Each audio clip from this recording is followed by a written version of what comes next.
while we are getting ready, there's 3 more minutes before we start. I'll ask you to mute your microphones if you don't mind.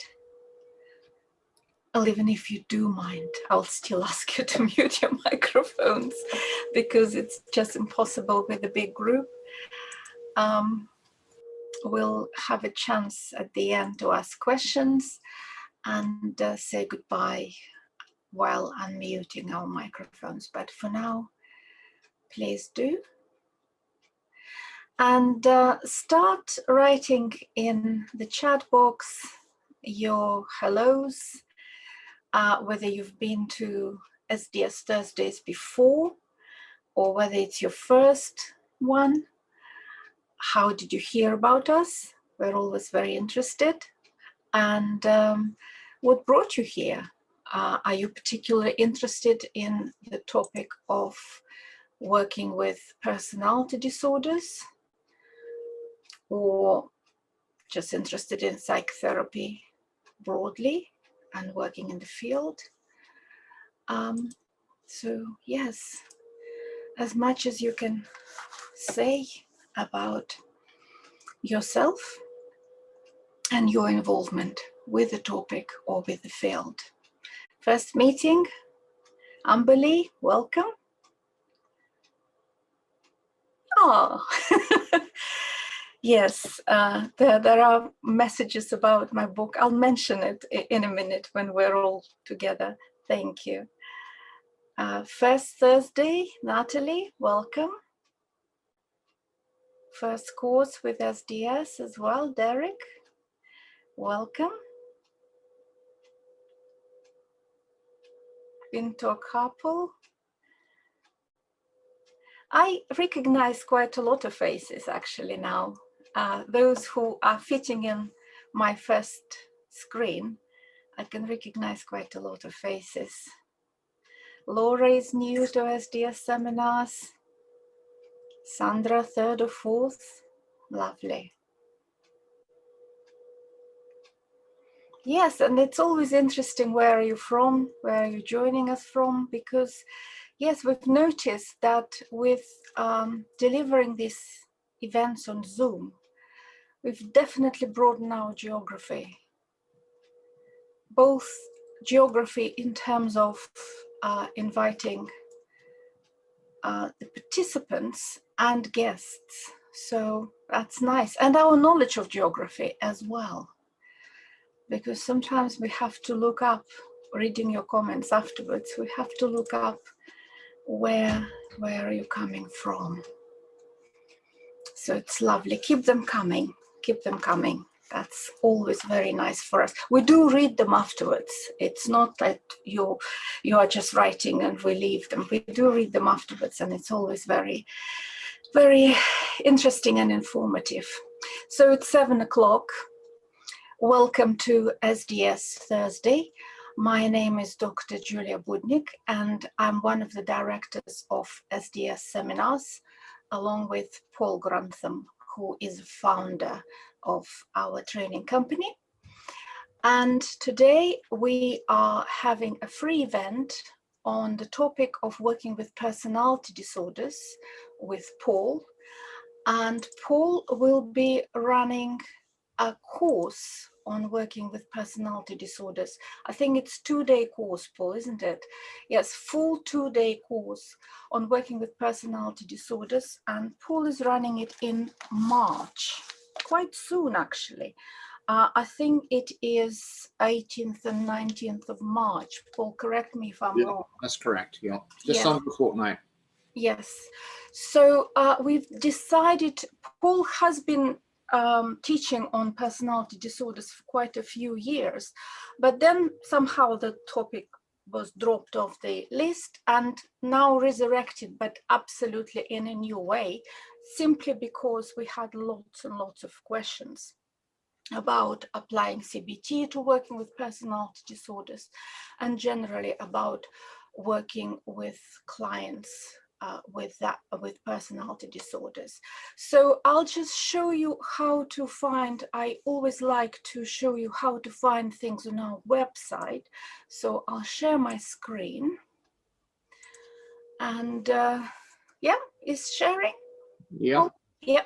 So if you go on SDS website, which you probably know because you registered for this event, it's skillsdevelopment.co.uk. And on the front page, because the course on personality disorders is very soon, you actually can find it straight on the front page. If you scroll a little bit down, yeah, upcoming events, you've got how to work with personality disorders, and you can still book on the course. I've decided to extend early bird price for this course until after this event. So the early bird price, let me see, it expires on the 6th of March. So you have a couple of days to make your decision whether you want to participate in the course or not. But on the 6th of March, it will be expiring. So if you want to book it now, and we'll be very glad to welcome you on the course. It will be on Zoom, 2 full days with Paul Grantham. And before I pass the microphone to Paul, I just wanted to say a personal thank you. Today is World Book Day, as you know, and you probably have received that email, very nice email from Paul about my book. And we've received so many replies from you, your colleagues, and lots of people actually said it would be good to have this book in schools, to have this book in children and adolescents mental health services. I am more than happy if that book is there, and thank you very much. It's behind me, and that's the big one, a mole like no other. And as Paul said in his email, it's maybe the first book, at least of what we know, where the mother of the main character is a counselor. So that creates some interesting reading. So thank you very much for your support. I really appreciate it, and happy World Book Day. And now I'm very happy to pass the microphone to Paul and just ask you again, those who just joined us, please mute your microphones so we don't get any interesting noises in the background. Okay, thank you. Paul. Thanks very much, Julia. Welcome, folks. Welcome to this particular Zoom session on working with personality disorders, which is really to give you a broad overview and an introduction really to the two-day event that I will be running on the 18th and 19th of this month, just under a fortnight away, really. When I was sitting down today thinking about what I was going to select and try and put into this evening's 30 minutes of presentation, I really felt quite stuck in many ways, because this is an absolutely huge topic. It's huge for a variety of reasons. It's huge because of the number of people who either have this as a diagnosis or alternatively fulfill caseness, what's called caseness with this. I think it's a huge topic because I think that as a source of emotional and practice difficulty, I think the sort of problems that come under the heading of PD are particularly difficult from a practitioner's perspective. And I think there's all sorts of ways in which I guess that practitioners find this a really difficult field to actually work with. So I've tried to select out some key things, and also to give you a bit of an introduction as well about what it is that I'm going to be doing over the 2 days. So what I'm just going to do at the moment is just share my screen so that you can hopefully see what it is that we're going to be looking at. Bear with us. Trying to.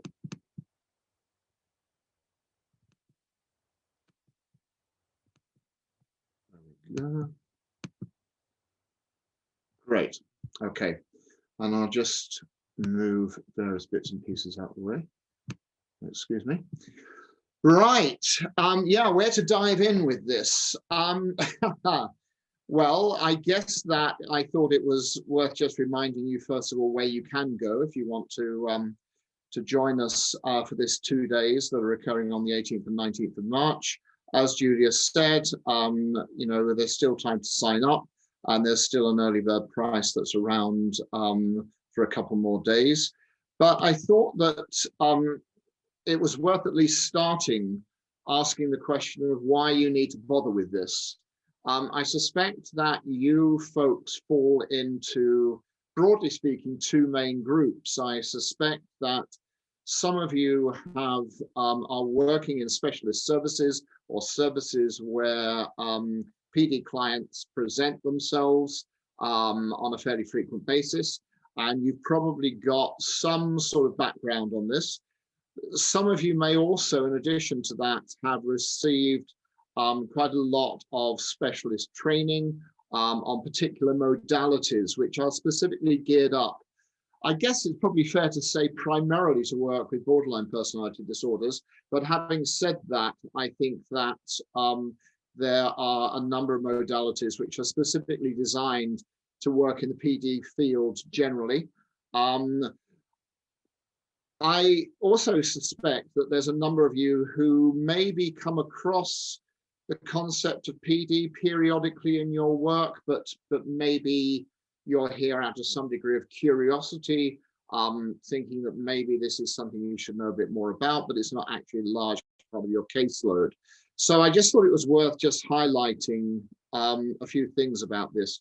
We've got a lot of data on this area now. We know that just under 1 in 10 people who will present within a community setting are likely to fulfill caseness, what's called caseness with personality disorder. Now, can I just say something about this? This does not necessarily mean that they have been diagnosed with personality disorder. And I would also strongly suspect that particularly in community-based settings, whether they're mental health or otherwise, a lot of folks who present do not present because they've got a problem with PD. That's not the reason why they're turning up. They will present with a whole range of problems, which are problems which you, to varying degrees, work with already. So they'll be turning up with problems with depression, with anxiety, with relationship difficulties, with substance misuse problems, and so on and so forth. And I think that's an important thing to bear in mind, because you may be saying to yourself, actually, I don't really work or with PD clients. I'm just trying to sort of get an interest in them. But if I was to say to you that nearly 1 in 10 of your clients, whether or not they've received a diagnosis, are likely to have PD characteristics, then I would argue strongly that this is of relevance to your daily work, really. There are certain fields where we know that the incidence of presentation are much higher. That's certainly the case in community mental health services. And for any of you working in substance misuse specialist services, we know around about 1/3 of folk who are presenting in those services will already have a diagnosis of PD or will, as I say, fulfill caseness. And then if you look at the prison population, this 50% that I've got here, by the way, is at the lower end of some of the estimates. Some of the estimates put it up to about 70%.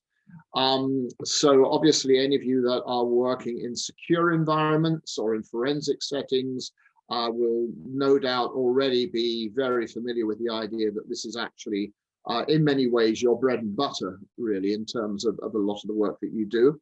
And for those of you that are working with children, I do need to emphasize, and it's a very important point to emphasize, that this is only a diagnosis which is applied to adults. And that's a really important thing to mention, can I say, because there are numerous problems with the diagnosis, which I'm going to come on to in a minute. But I'm always very concerned about diagnostic elasticity. and the slippage of diagnosis. And although there are clear precursors around for folks during particularly, I would say, middle to late adolescence, which tend to be markers for personality disorder as it comes into adulthood. Strictly speaking, the diagnostic category should not be being used for under 16-year-olds. But if you actually look at, I've used this term, conduct disordered adolescence, which I, for those of you that don't like the term, don't worry, you're not alone. But basically, I guess for a lot of, for want of a better term, problematic young people, probably around about the sort of age of 13, 14, up to about 19. We know who are typically likely, incidentally, to have already involvement with either on the cusp of the criminal justice system or involved in the social care system. We know that the proportion of folks who fulfill caseness once they hit adulthood is likely to be 60% in this particular group. So in a way, this is a group which, even if you're not, strictly speaking, working with PD clients, you're likely to come across these as a presentation of all sorts of difficulties, which are going to basically interact with and influence whatever sort of work you're doing. There is a real issue around this personality disorder diagnosis. This is a statement here from NICE, which is obviously 17 years old. I'm going to sit here and stick my neck out and say I think this has got worse over the last 2 decades.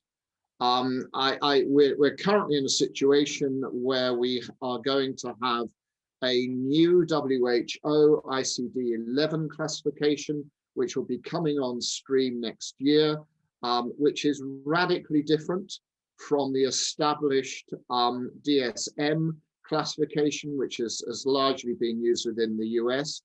I will say to you now that partly because ICD-11 hasn't come on stream yet, and partly because I have some concerns about it, which I'm not going to get drawn into in this evening, I'm largely going to be working with the DSM classification. But I hope you can see that if you have 2 major diagnostic classification systems which are approaching this whole problem from what are now going to be radically different perspectives, using radically different language, this is just going to contribute even further to the lack of consensus around what this actual thing is and how you work with it. And there are all sorts of issues that are around with it that make it complicated.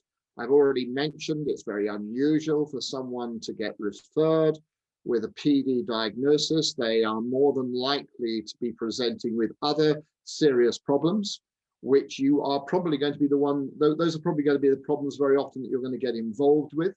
They're going to be presenting with low mood. They're going to be presenting with relationship problems. They're going to be presenting with anxiety-based problems. But to be honest with you, even if that is the ticket in to working with you, PD characteristics are going to make this whole thing much, much more complicated to work with. And the great danger is that these folks simply get classified as being unmotivated, not ready to change, resistant, difficult, complex, a whole host of language which is used, of which arguably one of the worst terms is actually personality disordered, which actually leaves them to be left on one side. But I have some sympathy with why there is this confusion. We've got very poor inter-rater reliability with regards to PD. This is, incidentally, if you're not aware of it, from a mental health diagnostic perspective, this is the diagnostic category that leads to more frequent re-diagnosis than any other.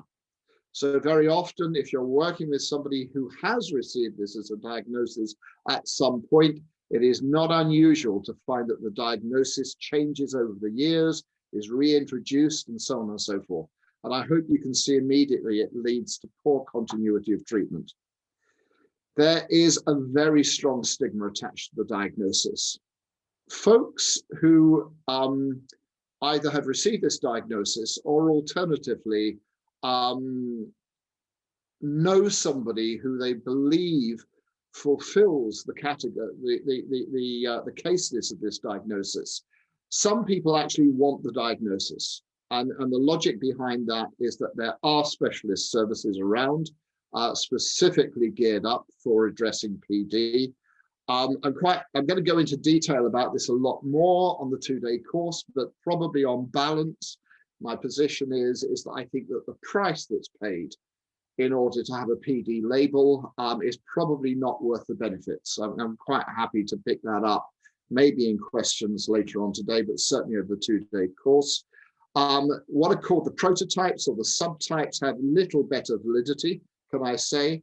So please don't think that, well, we'll just ditch the term personality disorder. What we'll talk about is we'll talk about antisocial personality disorder or narcissistic personality disorder or borderline personality disorder, because if you actually look at the inter-rater reliability on this, it's really not very different. And it's a diagnosis that sticks. Once you have received this diagnosis, it stays with you.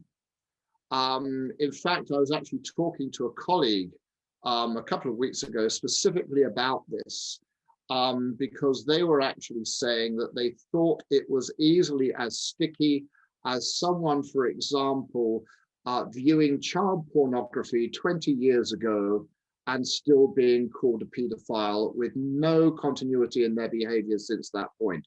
Certainly, if the term PD is attached to people, it's very difficult to lose it. And because it is such a negative diagnostic category, it creates all sorts of problems.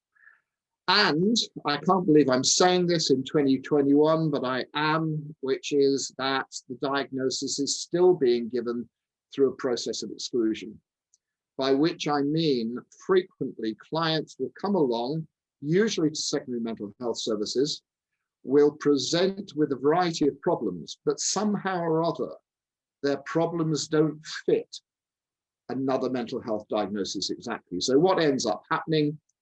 They end up getting diagnosed with PD. So there are all sorts of problems that are around with it. And although I personally have major doubts about it as a diagnostic category, what I don't think that you can ignore is that there are folks that we are going to be seeing who have problems which manifest themselves in different ways, which I would argue are primarily developmental in nature. In other words, these are problems that relate to an individual's personality, that relate to early childhood experiences. Incidentally, I would argue the majority of these are not likely to be single issue trauma. The majority of these are likely to be over a continuous period of time, and that these particular folks have basically got quite damaged histories, which have all sorts of implications for the way they see themselves, the way they see the world, and the way in which they interact with other people, which actually makes the process of therapy much more difficult for them to engage in, and which also makes them, I think, in many ways, much more challenging, both from a practice perspective and an emotional perspective, as far as practitioners are concerned. Now, I mentioned at the beginning that there are a number of modalities that have been specifically developed to work with PD problems, and particularly with borderline PD problems. But what I actually felt in many ways is missing is a general set of principles, a general set of guidelines, which really should be there to lead us, whatever modality we're actually working in. And although these 2 days have a primary cognitive focus to them, the aim is to primarily look at what are called process issues in the work that we're actually doing with folks. So I just really wanted to run through what it is that we're going to be covering in the 2 days and to pull out some of the key issues that are around with it. Really, I think that, obviously we will go into more depth with these over the 2 days, but even if you're not going to come along to the 2 days, I think that these are all issues that really should be in the forefront of your mind. Because as I think I mentioned in an email that I sent out recently, I remember years ago having a supervisor who I went to when I had my first PD case, who basically said to me, Paul, you're not going to like what I'm going to say to you, but you're going to need to ditch so much of what you've ever been trained in, because you're going to come across all sorts of things which are basically going to be unhelpful for the client and are also likely to chew you up in the process as well. So what I wanted to do was to run through some of these. These are general principles about working with PD clients, which I think can be woven into whatever modality you're working in. There are specific modalities that have got a particularly good evidence base, although I would also add, in my opinion, they've also got their own shortcomings. Undoubtedly, probably top of the list is dialectical behavior therapy. Schema therapy has got a lot to offer on this as well. Also, adaptive forms of CBT have got a lot to offer here. But I think whatever modality you're working in, these are the principles that you should be considering. Top of the list really is language choice. I've mentioned already that this is a highly stigmatizing diagnosis.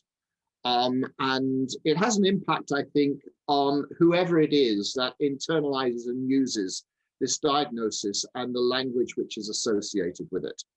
And I think that so much of this is automatic, particularly for people who've never received any specific training in working with PD, that actually, if you're not careful, it's just very, very easy to move into a position where we continue stigmatizing the clients that we're working with, and that actually we disable these clients and negatively affect their esteem through our language choice.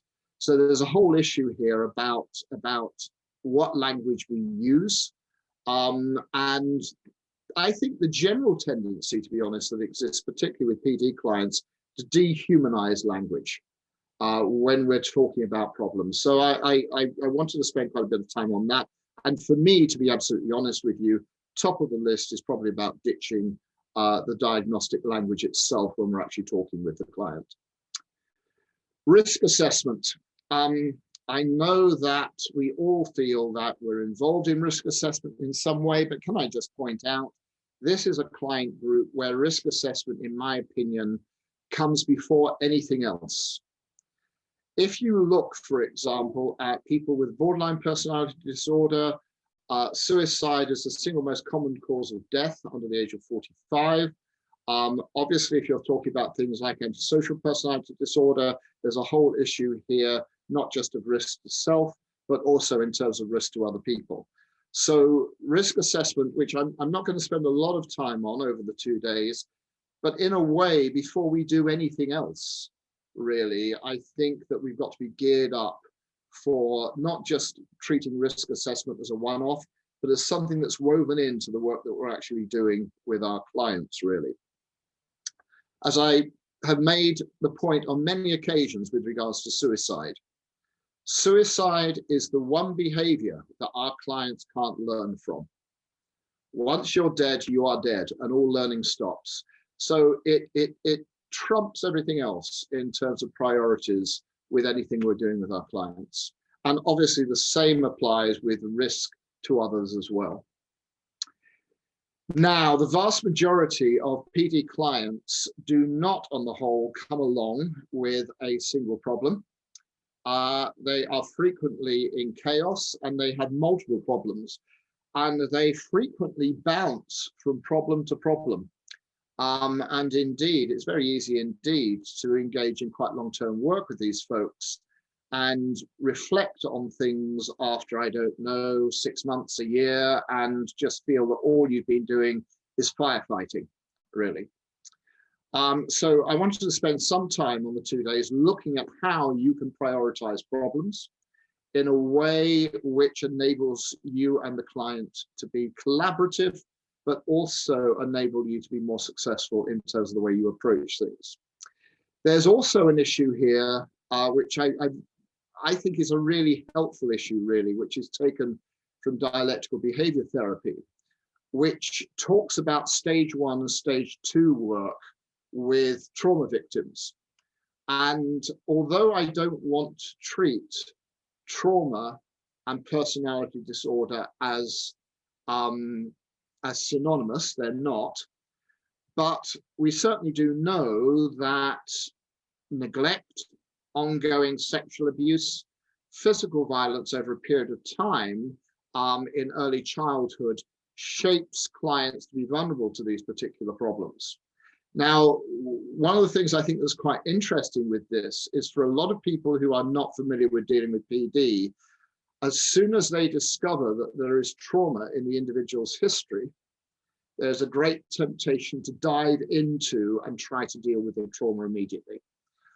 This, in my opinion, is one of the few areas where you can do damage. This is not to say that trauma should not be addressed. It's more to do with the order in which you address things. And I'm going to come back to that particular principle over the 2 days.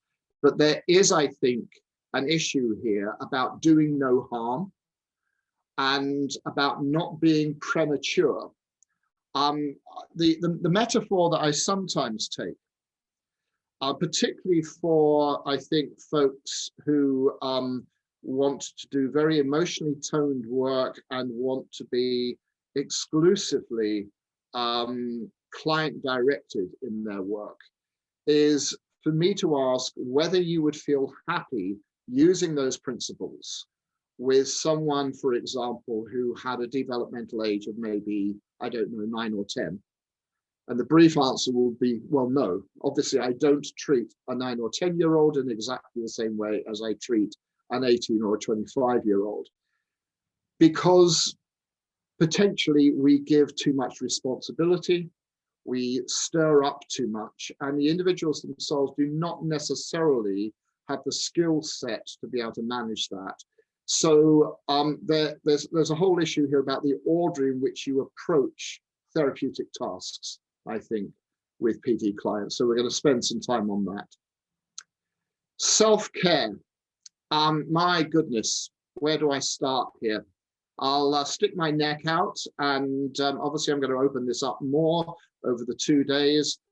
But if you are working with individuals who have moderate to severe personality disorder, I really think it's inadvisable to be working with them by yourself. This is going to chew you up and spit you out. It is very easy indeed to actually find yourself feeling emotionally responsible, anxious. You'll very often find yourself reflecting in your own life the same lack of boundaries that your clients have. So very often it's very easy with this client group to take their problems back home with you. And when I look over the years at the folks that I have supervised who have had particular difficulties with working with PD clients, they have invariably been people who are working most commonly actually privately. They've been working by themselves in a therapeutic relationship with the client, and they have often been returning after work to an empty flat because they live by themselves. And that for me, I think is something, there's all sorts of things that need to be done to provide protection here. So we're going to spend some time looking at how you address that and make sure you look after yourself, because I think it's really, really important. I think that although there's this one danger of, in a sense, getting sucked in to the problems, that this particular client group presents, the other great danger that's around is because these folks can be very challenging, because they can be a major source of worry, because we can feel quite annoyed and angry with them on occasions. It's very easy indeed to lose the empathetic relationship, or maybe even never develop an empathetic relationship with this particular client. So I wanted to spend some time on looking at how you establish and maintain that. I think a large part of it, incidentally, comes from understanding both the person's experience and the way in which they see the world and why they actually see the world in that particular way. But I think there's other things as well which are important that we do when we're engaged in that work. But having said that, as you're going to see further down the list, there's going to be a great need for boundary setting as well. So there's actually 3 separate components that need to be balanced in this. Boundary setting is going to be a much, much more important part of your work with this client group than it's likely to be with many of the other types of clients that you're going to be working with. So we'll be spending quite a bit of time looking at how boundaries are established, how they're communicated, and most importantly, how you are going to respond to them should they be breached. In fact, I don't know why I'm saying should they be breached, because the chances are very high indeed that they will be breached, and will probably be breached or attempted to be breached on numerous occasions. And as you might imagine, that sort of provides 2 challenges really. One is obviously how do I either try and prevent that or manage it? In other words, what do I do, for want of a better term, technically? But I hope you can also appreciate, if you're working with a client who's crossing over boundaries on a frequent basis, this becomes emotionally very demanding for the therapist or the counselor as well. So we'll be looking at how to manage that. Engagement and motivation are also going to be high up on the list here. In fact, I think anybody who starts to do this work in some sort of manualized, protocol-driven, structured manner is going to find, at best, many of these clients will give lip service to what's going on in therapy, but actually their hearts and their heads are not there. So there's a whole process that needs to be given particular attention to early on in the therapeutic relationship in terms of engaging. And by engaging, by the way, for some of us, that might simply mean trying to get this individual to begin to talk to us. And then there's the whole issue about what's going to motivate them to change. One of the characteristics of all of the prototypes of personality disorder is that they are all what are called EgoSyntonic. The vast majority of clients we would naturally work with have what are called ego-dystonic problems. In other words, they've got a problem which they feel is not them, and they want to get rid of it. These folks frequently have a very different attitude. First of all, they may not necessarily see this as a problem at all. It may well be that they're only seeing you because they've got some other problem, or somebody else has pressurized them or encouraged them to see you. And secondly, they probably don't see a lot of the issues as being particularly unusual.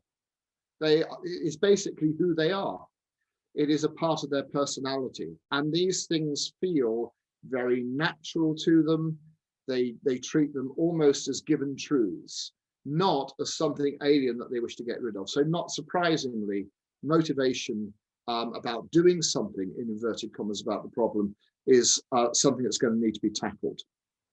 And then, of course, we come on to the whole question of longer term work. I hope you notice here that the whole issue of therapy, in many ways, is being left to the end. Although for the vast majority of books that you're going to pick up, at least on how to work with people with PD problems, you'll find it solely about particular modalities. I'm going to be approaching these on the 2 days in a slightly different way. I'm going to be looking at what Freud would have described as building up ego skills, which these days we probably talk about being skills training in some way. I think there's a lot of work that's been done in the dialectical behavior therapy field on things like distress tolerance, emotional regulation, which sort of fit into this category. But then there's a whole set of cognitive and associated with it attachment issues, which substantially interfere with the individual's relationship with other people. So there's a whole issue here about beliefs about self, others, and the world, which have largely arisen and have developed and been seen as taken as almost absolute truths by the client as a result of attachment problems, particularly earlier on in childhood. So we'll be looking at that as well. So I hope you can see that there's going to be a lot of material to actually cover over the 2 days. I know anyone who's largely trained with me before will tend to know that it tends to be quite sort of information and skills heavy.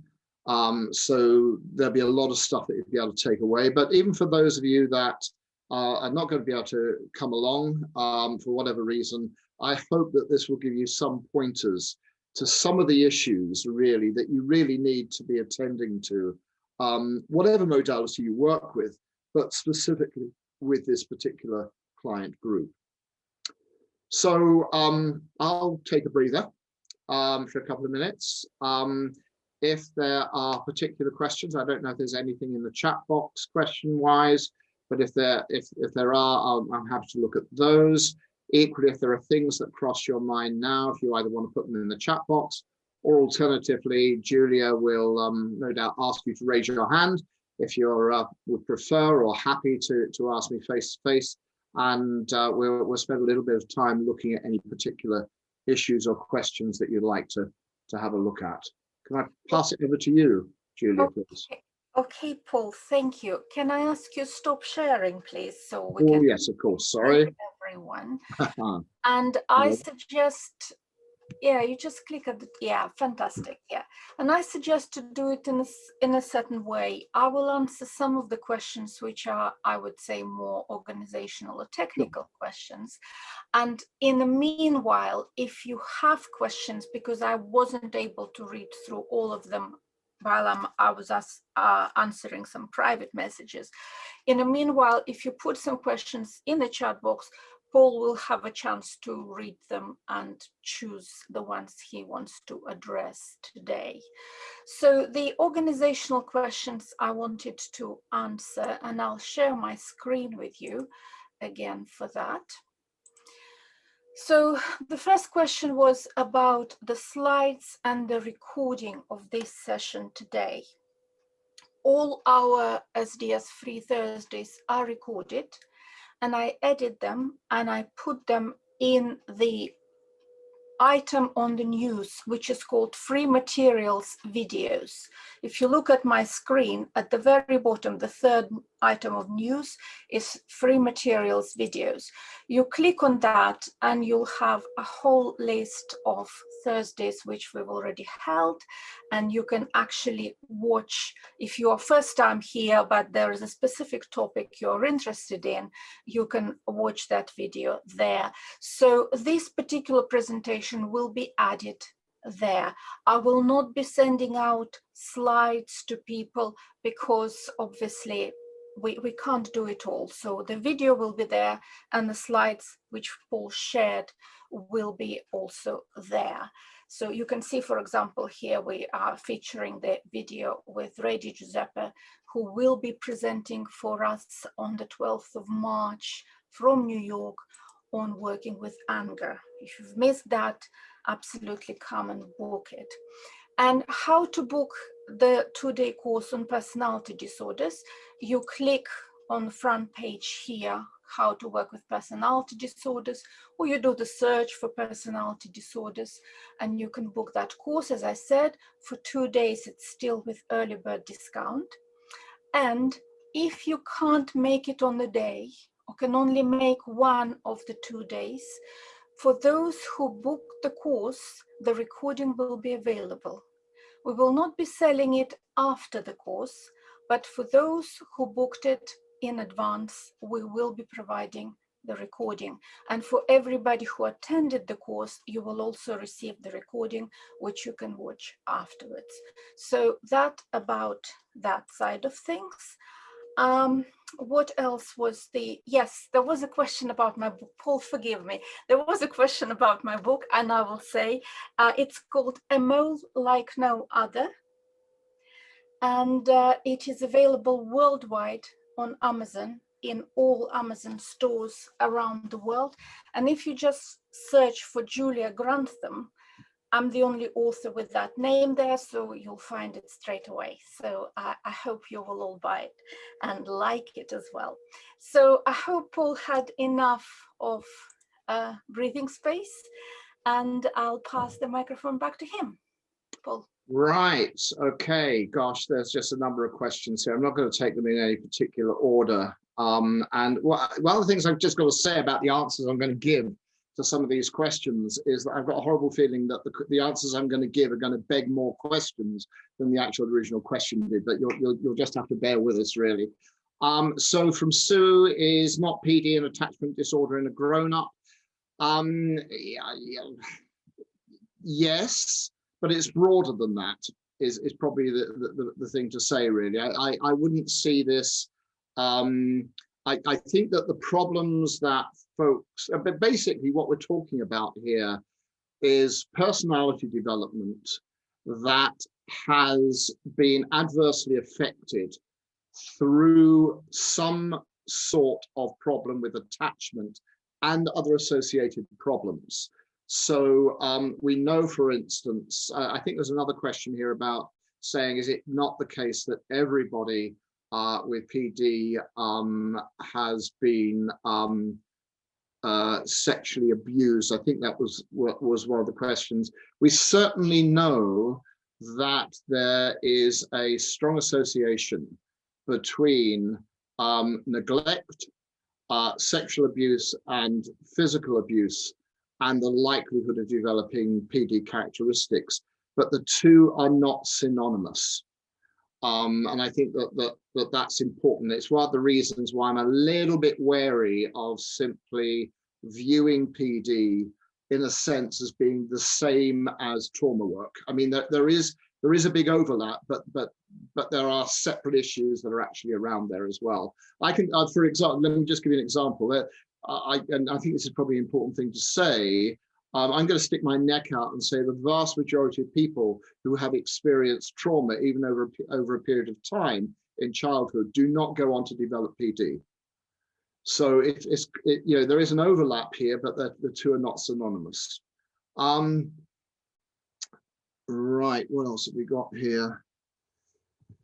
There was one about a psychometric measure and what my thoughts were about it, and I can't find the question at the moment, but I'm gonna briefly answer it, and this is one of those answers that will beg more questions. So I'm going to try and explain why I'm giving the answer as I give it. Because of the diagnostic mess that is around PD, I do not think this is an area that lends itself well to standardized psychometrics. The whole principle of using psychometrics is based on the idea that you have an identifiable, agreed, objective problem. And this just does not exist. Now, I am not against psychometrics. I use psychometrics in many areas of my work, but this is one area where I feel rather reluctant to do so. I think that because there is such a concern about risk assessment, and because psychometrics are used so commonly in risk assessment with PD, I think it's spread out from there. But as we will be seeing over the course of the 2 days, the quality of risk assessment with PD is appalling. Rarely rises, can I hasten to add, in terms of validity above 50%. which if you've not already grasped it, is the equivalent of toincossing. So, you know, it's one of those areas where I would be very wary indeed of investing a lot of faith in any particular psychometric instrument, to be honest. But I'm quite happy to pick up on the fact that some folks might see that as being a understandably controversial statement to make. So Anna says, what recommendations would you recommend for those aged 18 to 24 as personality is still developing?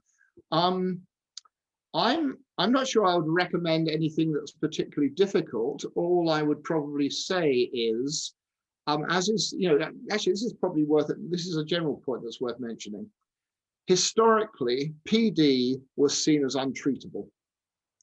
People had these problems because of their personality, which was fixed. That is now something which is, broadly speaking, out of the window. It is not only seen as frequently treatable, although I would hasten to add difficult to work with, but it is treatable. But I think another very important thing to bear in mind is if you look at longitudinal studies that have followed cohorts through, for example, from their early 20s up to their mid-40s, people actually drift away from this diagnosis. In other words, as they get older, an increasing proportion of them no longer fulfill caseness. In other words, their personalities develop. Putting it in plain language, they mature with time.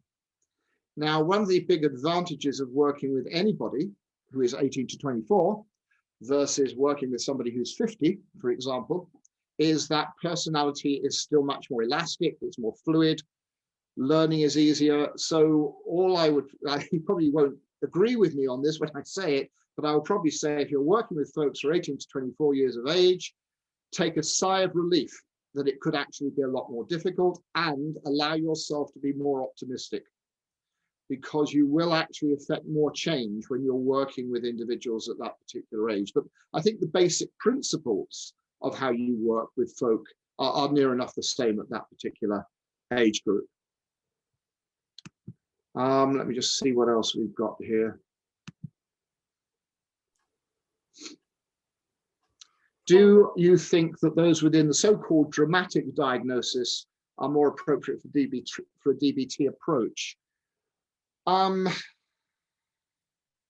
how do I answer this briefly? The brief answer is yes, but it's going to be followed up by an enormous but. Back in the 1950s through to the 1980s, there was a growing specialist set of services within mental health, which were called therapeutic communities. And these were service provision which worked with much more complex cases, and which often got very good results. But, and here's a very big but, they were labor and finance intensive, and there weren't very many of them. And the reality is that is the same with specialist DBT teams today. So yes, great if you can access this, but I wouldn't be placing your hope necessarily that individuals will necessarily be able to access them or be able to get in, simply because criteria are often very strict. There's not that many of them around, and they are very labor intensive. You know, it's a full team approach, and it gets the best results that we're aware of. In fact, arguably, it's a gold standard in many ways for working with PD. But having said that, I can't ever see any publicly funded service in the world ever having enough DBT teams or services to really be able to deal with the whole number there. What else have we got here?